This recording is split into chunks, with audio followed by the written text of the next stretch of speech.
Bueno chicos, vamos a seguir con el ejercicio número 2. Hoy estoy probando con auriculares para no forzar tanto la voz porque ando medio mal en la garganta, así que vamos a ver cómo se escuchan con los auriculares. Esperemos que por cronograma tenga que ser la última clase así grabada, pero por las dudas vamos a ver cómo queda la clase con auriculares. Bien, ejercicio 2, casco y tubo. Yo ya, como siempre, hice un par de anotaciones, más que todo para hacer un poco más rápido el ejercicio.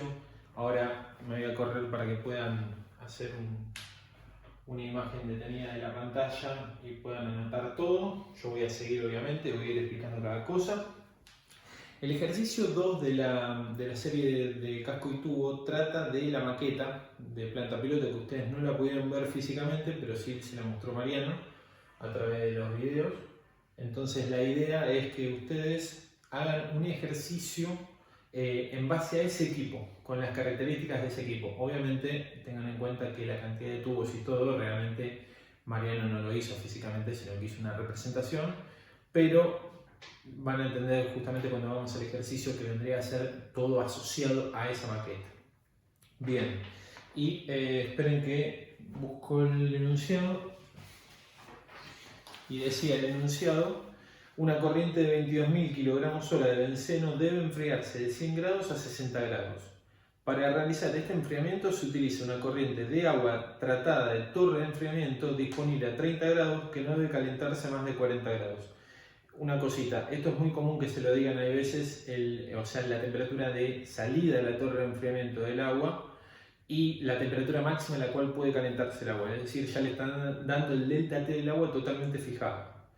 Se dispone de un intercambiador de casco y tubo cuyas características geométricas se detallan y determina si el intercambiador es adecuado para este servicio, si se deben mantener las pérdidas de carga para tubos y para coraza, recuerden, para un lado y para el otro, por debajo de 70 kPa para tubo y 35 kPa para coraza. Bien, le da la característica del intercambiador y las propiedades evaluadas a T media, como siempre. La única propiedad que no les da es el RD del agua, que lo vamos a sacar de la guía. Ahora vamos a ver cuánto da ese dato.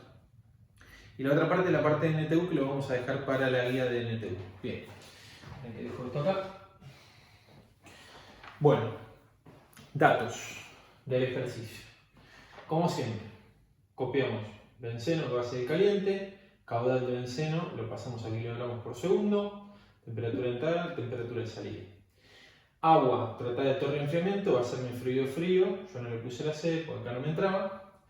Caudal del frío, fíjense que lo puse en azul porque esto sale de balance de energía, el balance de energía lo vamos a hacer ahora, pero esto ya, ustedes ya saben que sale casi en modo automático.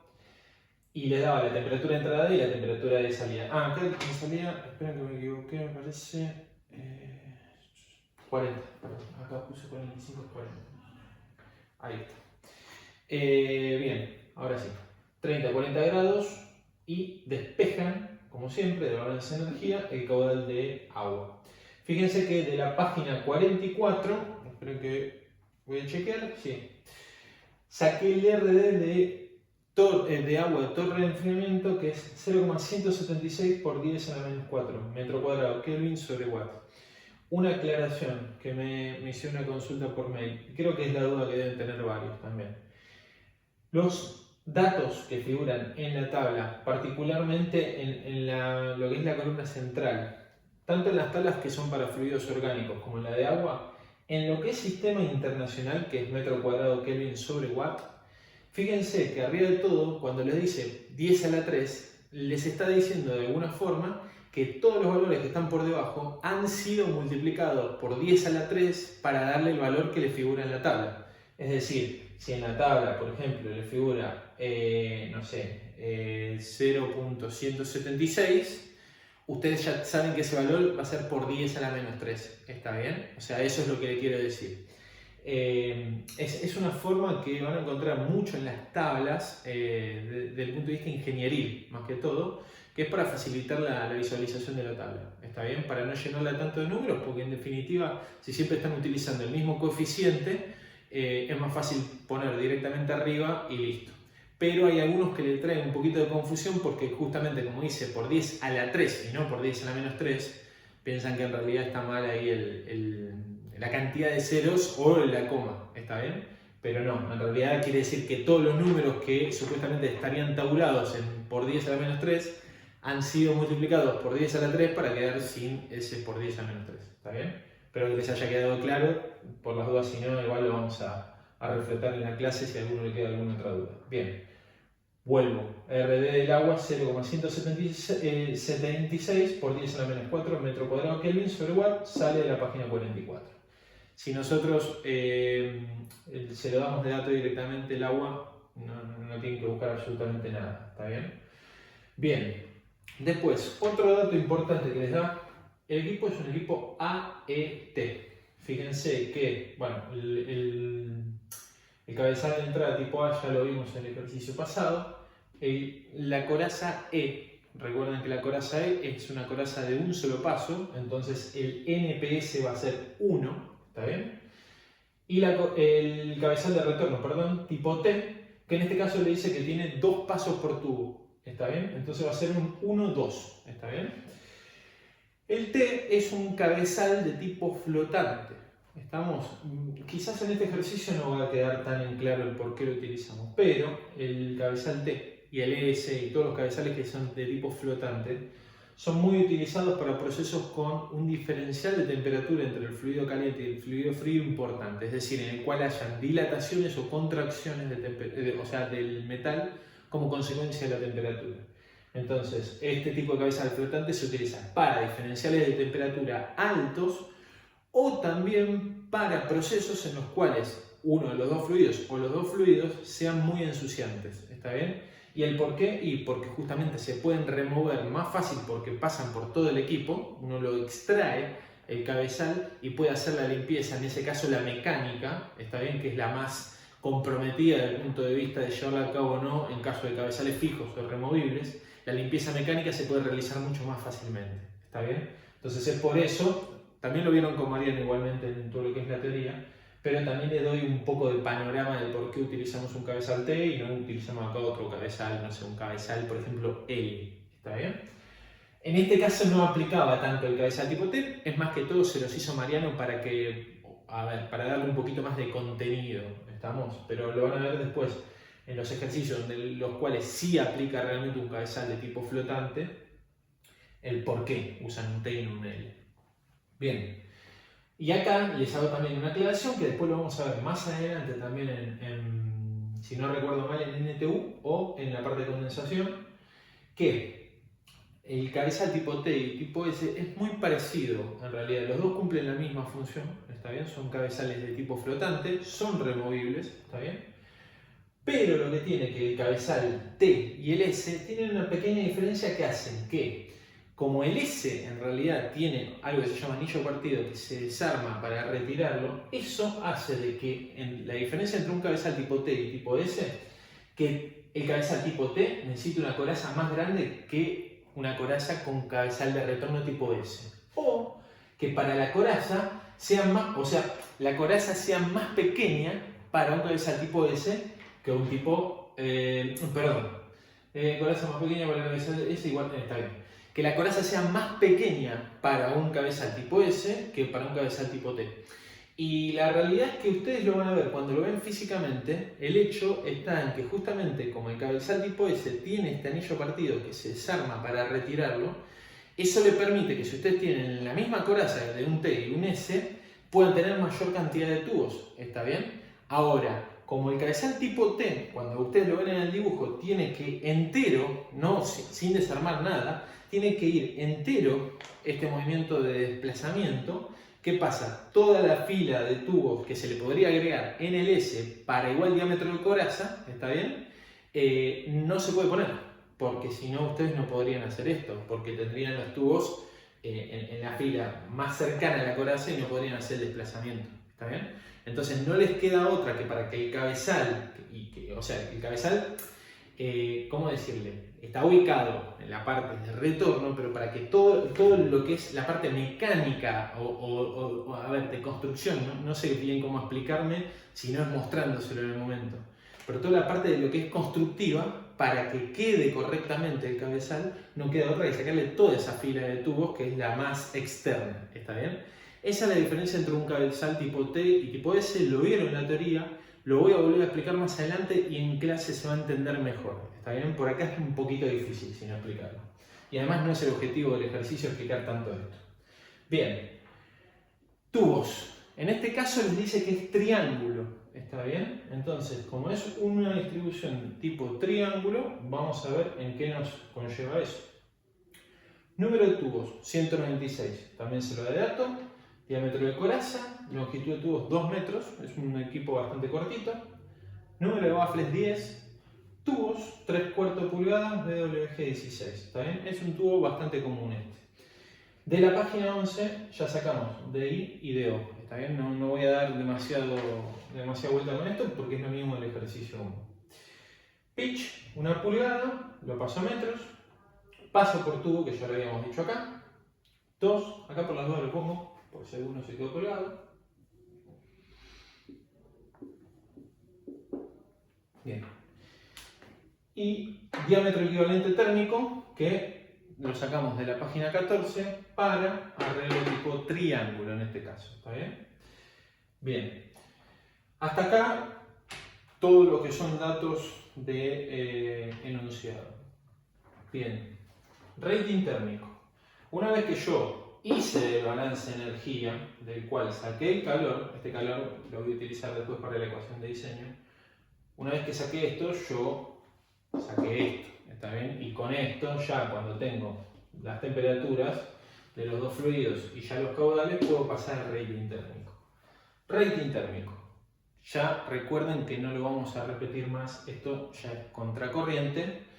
Obviamente, como vamos a utilizar un factor de corrección Ft, ya sabemos que no es un contracorriente puro, porque en un casco y tubo no existe el contracorriente puro, ni el cocorriente puro. ¿Está bien? Bien, entonces este de MLT es en contracorriente. Bien, hacemos el rating térmico, acá no hay cruce, ¿está bien? Porque TS minúscula es menor a TS mayúscula, con lo cual está por debajo. Se lo marco ahí.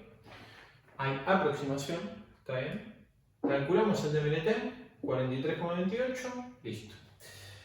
Bien, esperen que tengo la silla por acá para no llevar con la costa. Vamos con las áreas de flujo. Acá voy a hacer un repaso de vuelta de lo que vimos en el ejercicio 1. No hay nada distinto, pero está bueno para fijar el concepto. Área de flujo. Vamos a sacar las áreas de flujo de tubos y de coraza para empezar de movida, cuando veamos la asignación de fluidos, ver la parte de velocidad. Bien.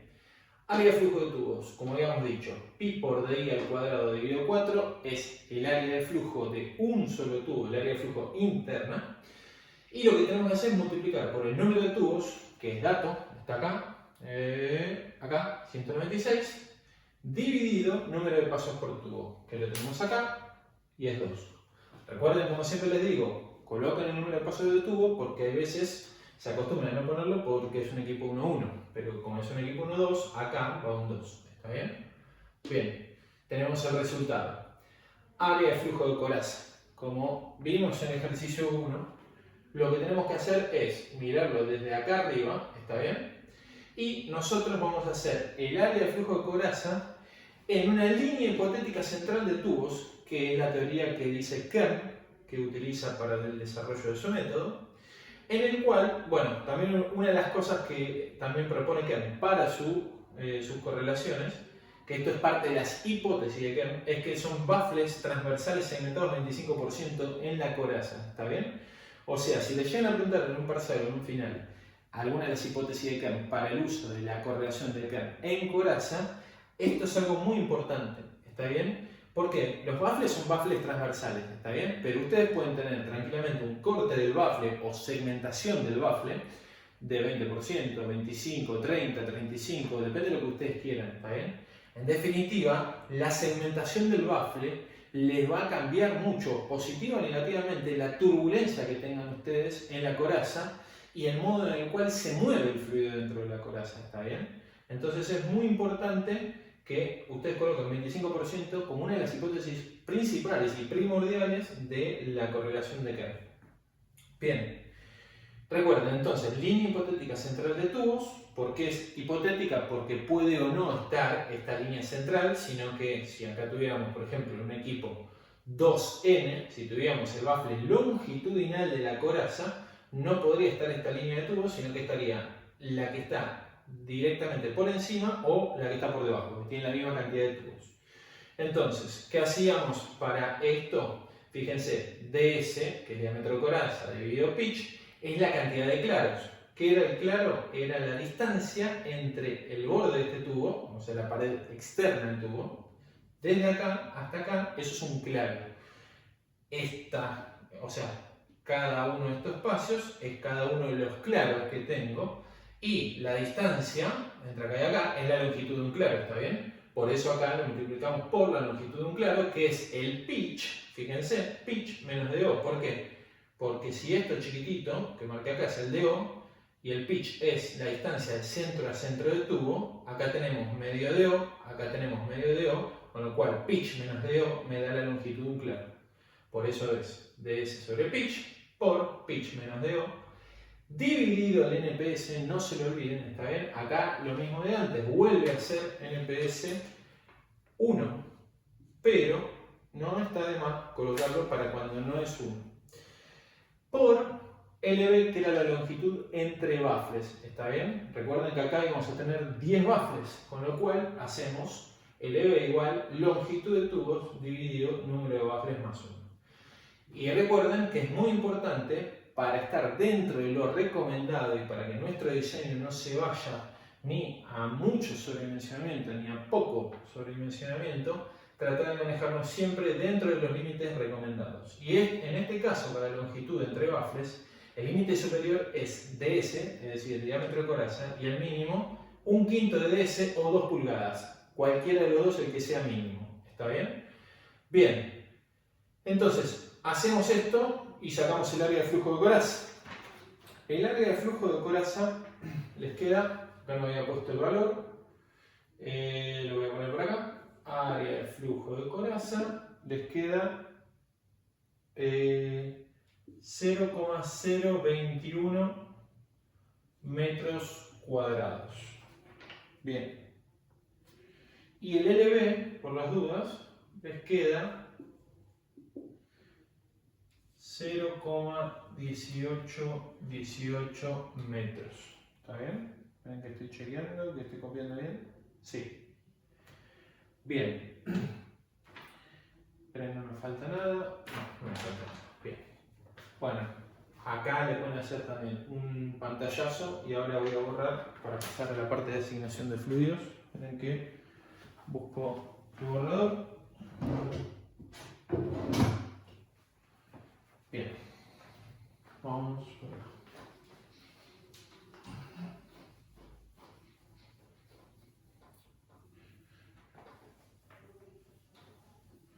Ahora vamos a ver algunos conceptos, los voy a volver a repetir más que todo para que queden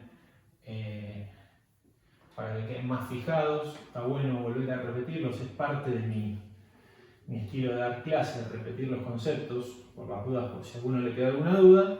Es bastante común que yo haga eso, no por una cuestión de que me olvide de que haya dado ese concepto, sino para que ustedes puedan ir de a poco fijando los conceptos de manera repetitiva, que es lo más importante, porque a medida que van repitiendo, van interiorizando la idea y después ya se les naturaliza, ¿está bien? Que es lo que yo busco. O sea, yo busco muchas veces que por cansancio aprendan el concepto y después ya lo pueden razonar automáticamente ustedes. Bien, vamos a ir a la asignación de fluidos. Paso muy importante en cualquier ejercicio de doble tubo, casco y tubo, condensación, evaporación, ¿está bien? Bien, en este caso teníamos benceno y agua. Son dos productos bastante distintos, así que vamos a poder hacer bien la diferenciación. Bien, vamos a ver lo primero, el ensuciamiento. Por ensuciamiento ya vimos que en este caso, si lo hicimos a propósito, tiene el mismo ensuciamiento, o podríamos decir que es similar al ensuciamiento, con lo cual ya de por sí no va a ser uno de los criterios que defina que vaya uno por tubos o el otro por coraza. Bien, corrosivo. Tenemos un tema acá, tenemos benceno, que es un producto orgánico, es muy inerte desde el punto de vista de la corrosión. No dice que tenga ningún resto de azufre ni nada por el estilo. Y tenemos agua, que el agua ya sabemos que es muy corrosivo desde el punto de vista de los materiales. Con lo cual hay grandes sospechas de que por un tema de corrosión el agua tenga que ir por dentro de tubos. ¿Está bien? Bien, vamos a tocar igual todos los criterios por las dudas para charlarlos más que todo. Por cuestiones de toxicidad, peligrosidad, o sea, por combustión, es decir, por ser explosivos o nocivos, todo lo que sea desde el punto de vista medioambiental o de salud, el benceno tiene grandes chances de ir por dentro de tubos, ¿está bien? Porque es un fluido muy nocivo, es cancerígeno, es inflamable, es decir, tiene todas las contras desde el punto de vista medioambiental y de salud, con lo cual, que si es desde el punto de vista de ese criterio, tendría que ir sí o sí el benceno por dentro de tubos, ¿está bien? Y además tengan en cuenta que si ustedes llegan a tener una fuga, si el benceno fuera por la coraza, directamente ya tienen la fuga hacia el exterior. Pero bueno, vamos a ir analizando igual. Bueno, y después tema del tapé no le vamos a dar mucha atención, el tema de las presiones de cada uno.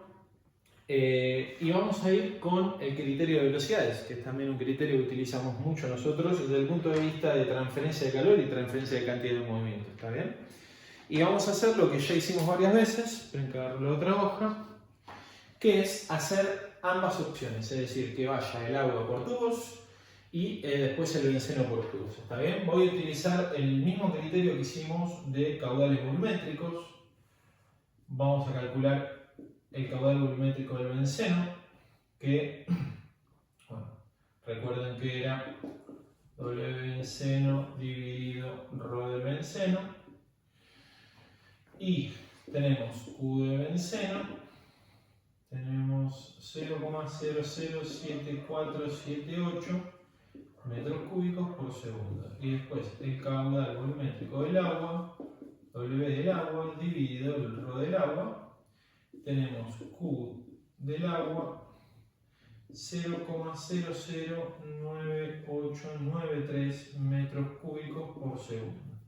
Entonces ahora vamos a probar agua primero por coraza, benceno por tubos, y acá vamos a hacer agua por tubos y benceno por coraza. Esperen que voy a cambiar de marcador, estoy quedando sin tiempo, me parece.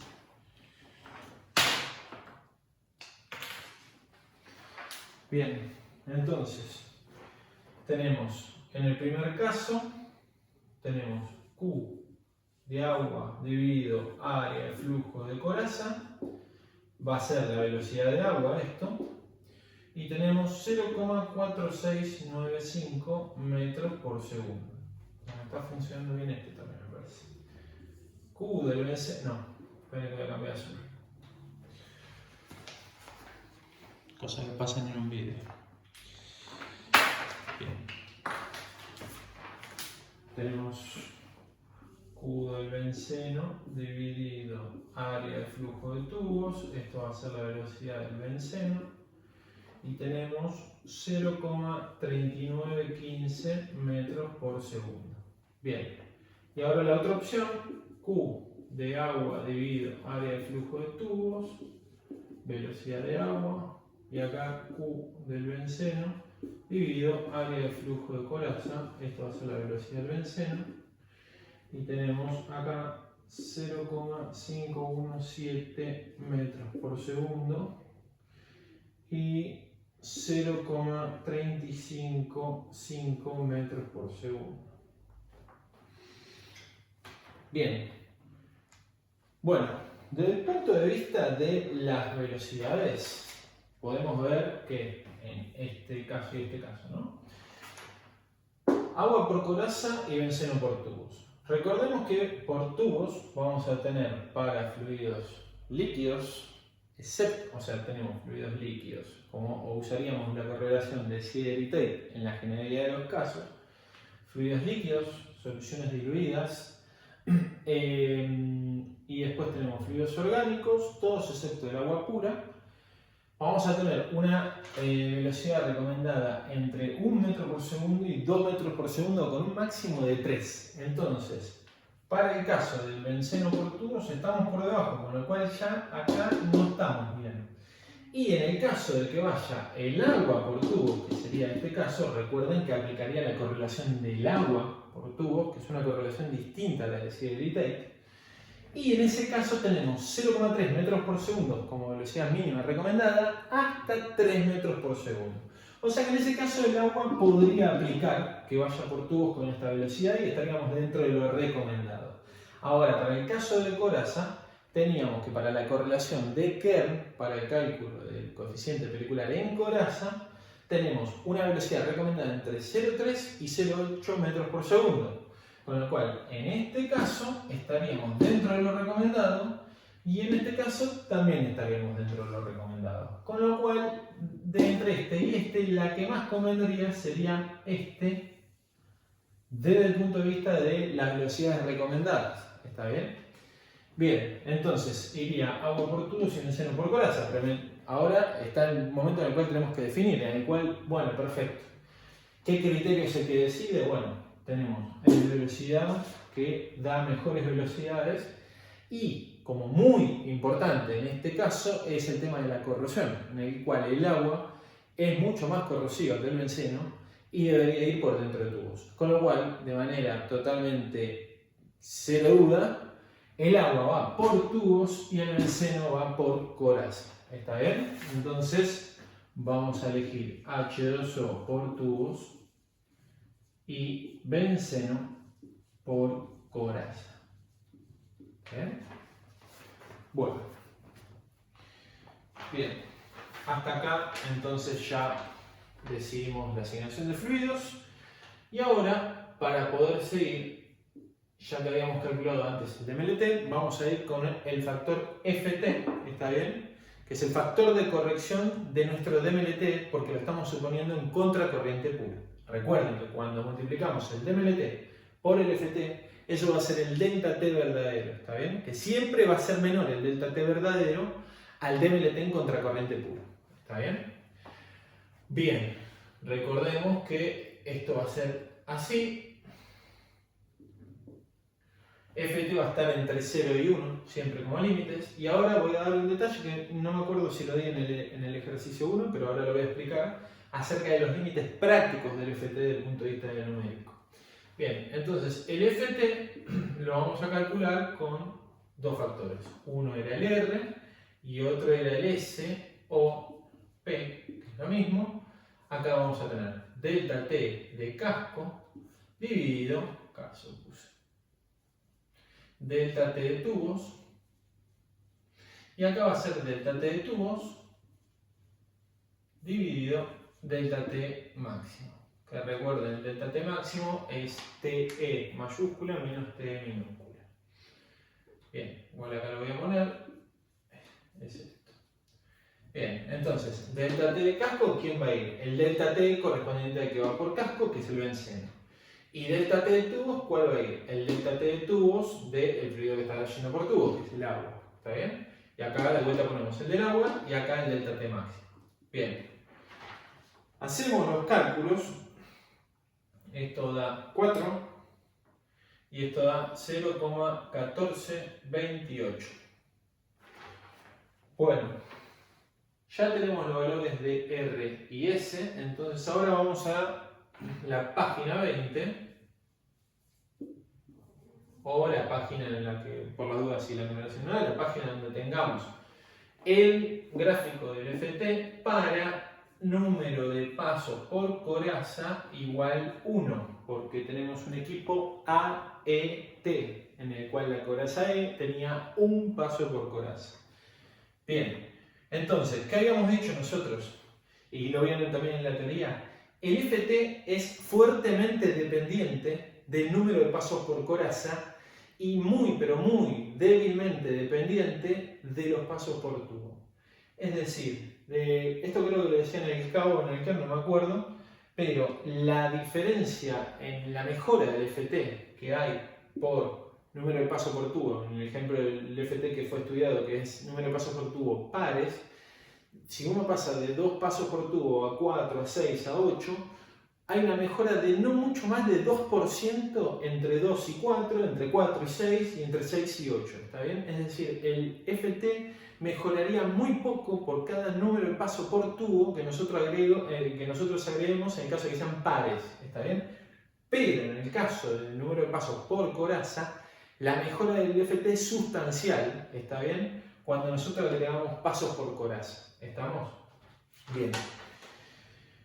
De la página 20, recuerden, entramos con el S, ¿está bien? En el eje X, intersecamos la curva de R, que en este caso da un número redondo, da 4, o casi 4, ¿está bien? Intersecamos en la curva del R y leemos hacia la izquierda qué factor FT me da. A mí, más o menos, a ojo, me da 0,98. Bien, a ver, una aclaración sobre estos valores, y voy a agarrar acá la tabla. No sé si se lee, quizás lo voy a poner por acá, a ver si se puede ver bien. ¿Está bien? Fíjense que, a ver si lo puedo mostrar, lo voy a mostrar más. Sí, con este que es de 2 pasos por coraza, ¿está bien? Que se va a ver mejor. Fíjense que si ustedes tienen 2 pasos por coraza, ustedes tienen valores de FT elevados acá, pero después rápidamente con cada curva de R distinta, obviamente, el FT cae dramáticamente, ¿está bien? Porque uno entra con el mismo S y subiendo para cada R distinto va a tener un FT cada vez más chico, ¿está bien? Entonces, ¿qué pasa? Hay límites prácticos para el FT para uno no tener problemas desde el punto de vista de la operación del equipo. ¿Y cuáles son? Nunca se recomienda un factor FT menor a 0,5, ¿está bien? Como límite ultra máximo. Y el límite práctico que en realidad nosotros tomamos como mínimo es 0,75. ¿Y por qué 0,75? Es muy simple. Si ustedes se fijan en 0,75, ¿está bien? Para abajo en el FT, ¿está bien? Ustedes con cualquier variación pequeña de las temperaturas van a tener una variación grande del factor FT. ¿Por qué? Porque en esta parte de FT 0,75 para abajo, fíjense que la caída de las curvas es muy brusca. Entonces es por eso que el 0,75 que estaríamos por acá, ¿está bien? Para arriba es lo aceptable y de 0,75 hasta 0,5 ya no es recomendable, ¿está bien? Y el 0,5 justamente se lo ponen como ultra mínimo. Entonces, si usted le llega a preguntar en la teoría o para justificar en la práctica, el 0,75 para arriba, la justificación es lo que yo les dije, unido a lo que Mariano le haya explicado en la teoría.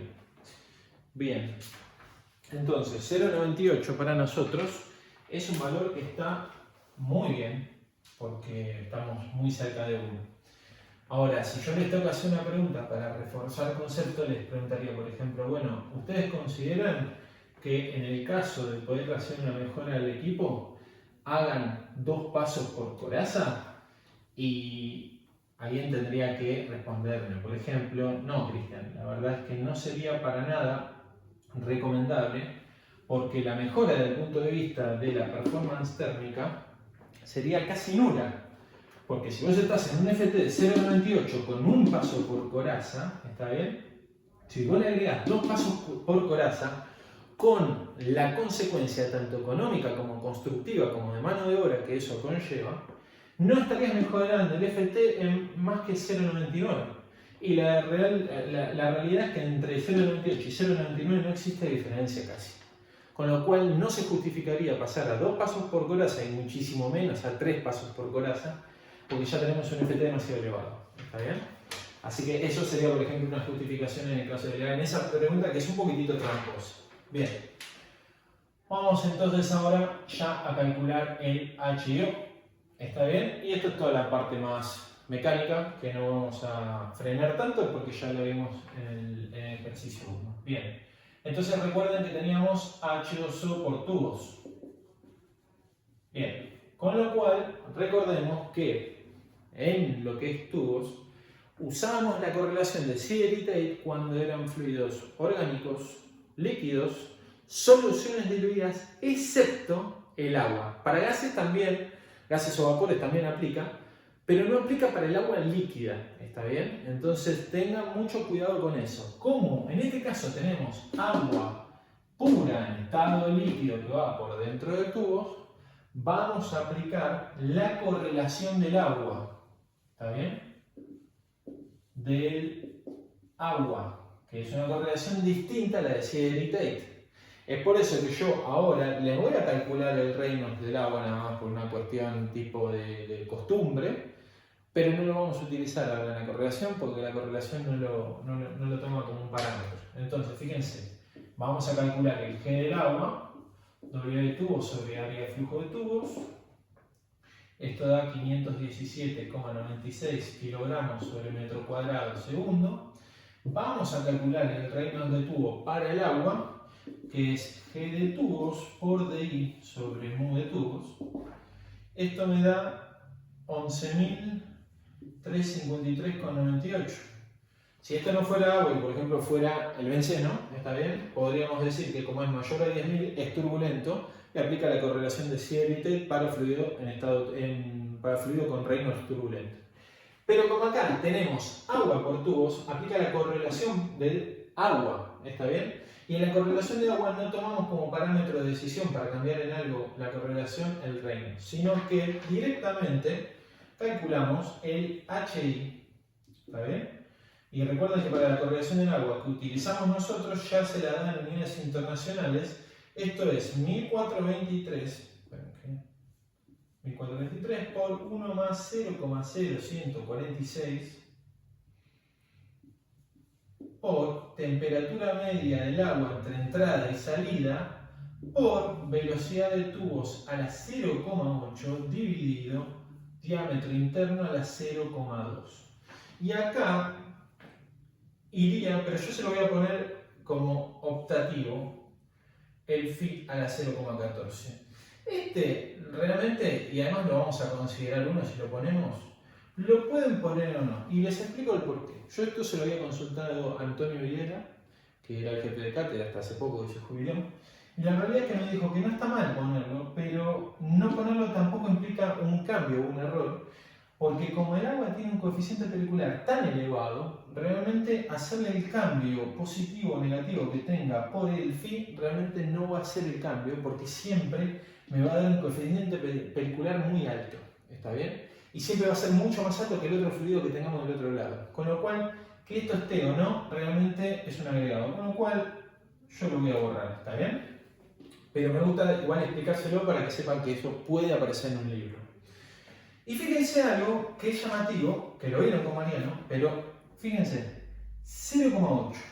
No es casualidad que le aparezca la velocidad de tubos en 0,8, ¿está bien? Dejen esto de lado, pero la velocidad de tubos a la 0,8 no es casualidad. ¿Por qué? Porque nosotros en la correlación de Sider-Tate, en el Reynolds de tubo, fíjense que está a la 0,8 y acá lo tienen a 0,8. Con lo cual, más allá de que nosotros utilicemos otra correlación para el agua distinta a la de Sider-Tate, no es casualidad que la velocidad, que es un parámetro que está dentro de la dimensional Reynolds, esté elevado a 0,8.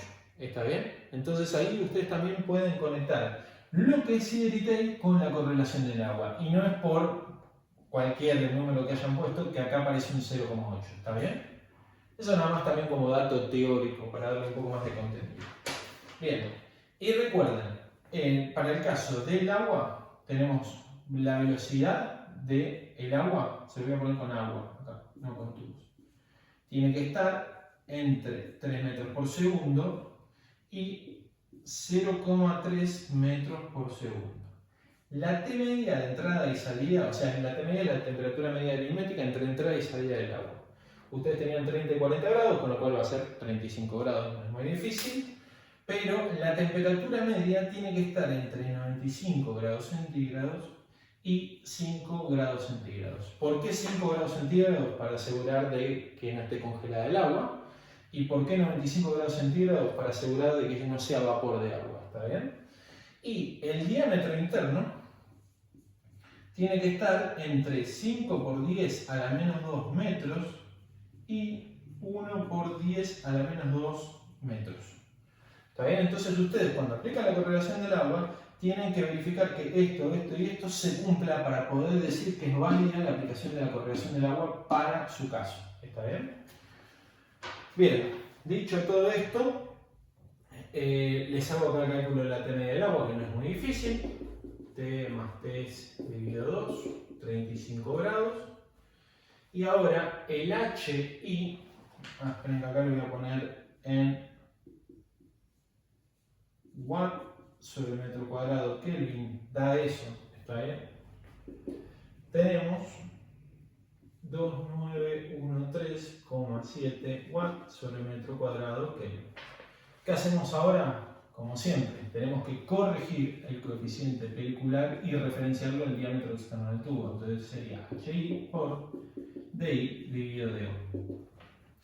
Tiene que dar más chico el HIO que el HI y me da 2409 watts sobre metro cuadrado Kelvin.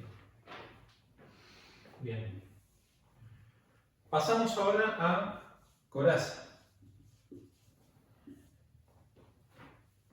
Bien. En coraza tenemos el benceno. El benceno es un fluido orgánico, va a ir por la coraza, con lo cual vamos a aplicar la correlación de coraza para la correlación de Kern para coraza para el caso del benceno. Bien. Calculamos como siempre el G del benceno, que es W de coraza sobre área de flujo de coraza. Esto da 290,03 kilogramos sobre metro cuadrado segundo. Reynolds de coraza, ahora GS por diámetro equivalente térmico dividido el mu de coraza. Diámetro equivalente térmico ya lo habíamos sacado de tabla, lo vimos al principio del ejercicio, con lo cual hacemos el cálculo del Reynolds y nos queda 16.152. Bien, recordemos que tenemos de límites de la correlación de Kern entre 10 y 200 laminar, 200 a 2000 transición y de 2000 a 1.000.000 turbulento. ¿Está bien? Como esto es mayor a 2000, tenemos turbulento. Con lo cual vamos a aplicar la correlación de Kern. Bien. La correlación de Kern era para calcular el Nusselt de coraza y también, lo digo de vuelta, la correlación de Kern es válida para todos los fluidos, incluido el agua. ¿Está bien? Bien. Esto era 0,36 por Reynolds de coraza a la 0,55 por Pran de coraza a la 1/3 por Phi de coraza a la 0,14. El Phi lo vamos a considerar 1 por el momento, como siempre. Y vamos a calcular, ahora que me falta, el Pran de coraza, que sería Cp de coraza por mu de coraza dividido K de coraza. El Pran me da 4,887. Es lógico que dé mayor a 1 porque es un fluido líquido, está bien, y además es orgánico. Y calculamos ahora el Nusselt, me da 126,04. Bien, hasta acá hicimos el cálculo común y corriente de lo que es la correlación de Kern para coraza, y ahora del Nusselt de coraza, ¿qué podemos sacar? El HO. ¿Está bien? Con lo cual esto es igual a HO por diámetro equivalente térmico dividido K de coraza. De acá despejamos el HO, que no hay que referenciarlo a más nada, y me da 808,58 watts sobre metro cuadrado Kelvin. Bien, listo. Excelente, ya hicimos casi todo el ejercicio. Ahora vamos a calcular Uclin y Uderti. Antes de calcular el Uderti, vamos a calcular el RDT, que es el coeficiente de ensuciamiento total, que era el RIO más LRO. Y esto es igual a RI por DO dividido DI más RO. En RI sería el ensuciamiento del agua, porque es la que va por dentro de tubos, y el RO el ensuciamiento del benceno. En este caso era lo mismo, ¿está bien? Entonces, el R de T me da, tenemos 0,388 metro cuadrado Kelvin sobre watt. Esperen que estoy checando que estén. Bueno. Vamos a calcular ahora el Euclid. Esperen que le ponemos acá coeficientes globales. Acá. Coeficientes globales. Tenemos Euclid es igual al HIO a la menos 1 más HO a la menos 1. Esto es igual a.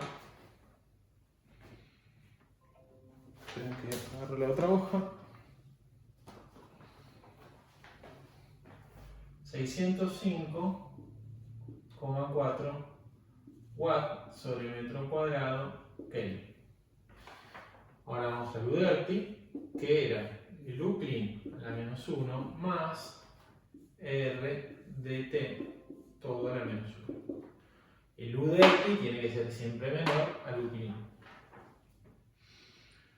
Y tenemos acá 490,23 watts sobre metro cuadrado Kelvin. ¿Qué calculamos ahora? Con el Euclid y la ecuación de diseño calculamos el área clean, y con el UDERTI y la ecuación de diseño calculamos el área DERTI. Entonces, la ecuación de diseño tenemos Q, que es igual a U por A por DMLT por FT. Y de acá sacamos el. Vamos a aplicarlo dos veces para que quede claro. LT por FT. Y de acá tenemos el área clean, que me queda 16,62 metros cuadrados. Y tenemos de acá Q igual UD por área D por DMLT por FT. Y de acá área DERTI me queda igual a 20,53.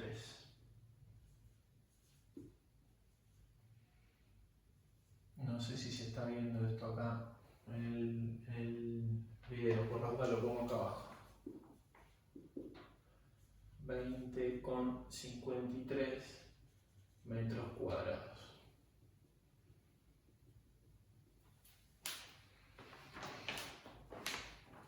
Bien, bueno. Ahora vamos a calcular los sobrediseños, pero antes de calcular los sobrediseños, vamos a calcular algo muy importante, que es el área disponible, que es ultra necesario para calcular el sobrediseño.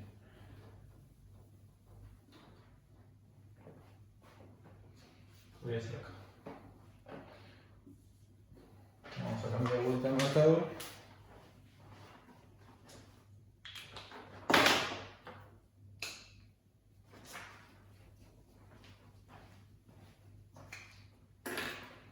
Bueno, tenemos área disponible es igual, recordemos, pi por DO por LT por número de tubos.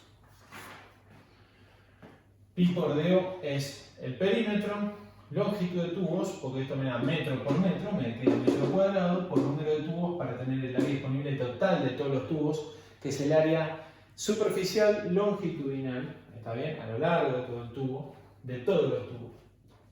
Área disponible me queda 23,46 metros cuadrados. Con lo cual, ahora ya puedo calcular el OSD, que va a ser área disponible menos área DERTI dividido, otra vez,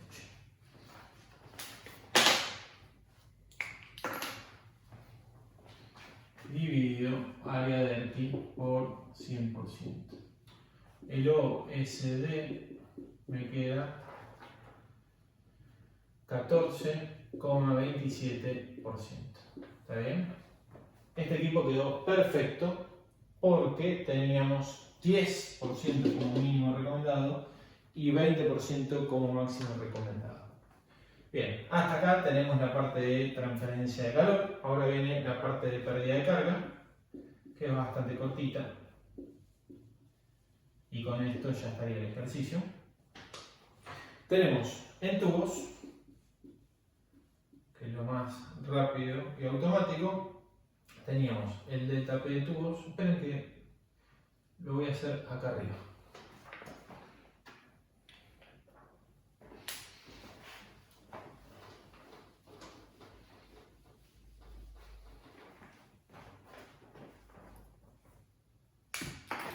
Tenemos delta P de tubos, copio la delta P de tubos, G de tubos al cuadrado sobre 2 por ρ de tubos por 4 por fanning de tubos por LT por número de tubos, número de pasos por tubo, perdón, dividido DI más sumatoria de K, todo por pi a la menos 0,14. El pi, perdón, lo vamos a considerar 1 como antes. Recuerden el signo negativo porque estamos en transferencia de cantidad de movimiento. Sumatoria de K era 4 por número de pasos por tubo, como acá teníamos 2, es 4 por 2, esto da 8. El Reynolds de tubos ya lo habíamos calculado, dio 11.353,98. Esto era turbulento, con lo cual el fanning de tubos se calculaba como 0,0035 más 0,264 por Reynolds de tubos a la menos 0,42. Y esto les da 8,73 por 10 a la menos 3. Bien, me estoy quedando otra vez sin tinta y estoy con bronca porque ya no tengo más marcador. Bien, entonces ahora delta P de tubos me da 2,26 kilopascales. Está bien por debajo de lo recomendado, con lo cual estoy más que sobrado. ¿Está bien? Bien, entonces ahora vamos a coraza. Coraza, tenemos el delta P de coraza, G de coraza al cuadrado dividido 2 por ρ de coraza por 4 por fanning de coraza por diámetro de coraza por NB más 1 por número de pasos por coraza dividido diámetro equivalente térmico más sumatoria de K, todo por phi de coraza a la menos 0,14. Este lo consideramos 1 y esto, según Kern, lo considerábamos 0. Como el Reynolds de coraza daba, esperen que, bueno, era turbulento, ¿está bien? No tengo acá el valor. Esperen. Sí, 16.152. Teníamos turbulento.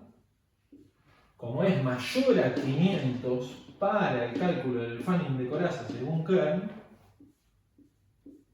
Reynolds es mayor a 500, tenemos que el fanning de coraza se calcula como 0,44 por Reynolds de coraza a la menos 0,19. Esto me da 0,0698. Y ahora el delta P de coraza me queda 4 kilopascales. Y está también bastante por debajo de lo recomendado. Bien, acá se terminó el ejercicio. Espero que ya este ejercicio les haya dejado mucho más claro varios conceptos que vimos en el ejercicio 1, que hay veces a mí para tratar de dar todo, algunos me voy chispoteando, pero espero que ya con este hayan quedado todos totalmente entendidos. Igualmente vamos a volver a refletar constantemente también en NTU varios conceptos de casco y tubo, así que quédense tranquilos que lo van a saber y lo van a entender de punta a punta. Así que bueno, cualquier duda que les surja, me escriben o si llegamos a hacer una clase virtual nos pueden preguntar. Espero que les sirva este ejercicio y bueno, en breve estamos de vuelta en contacto, sea físicamente o vía virtual para la parte de NTU.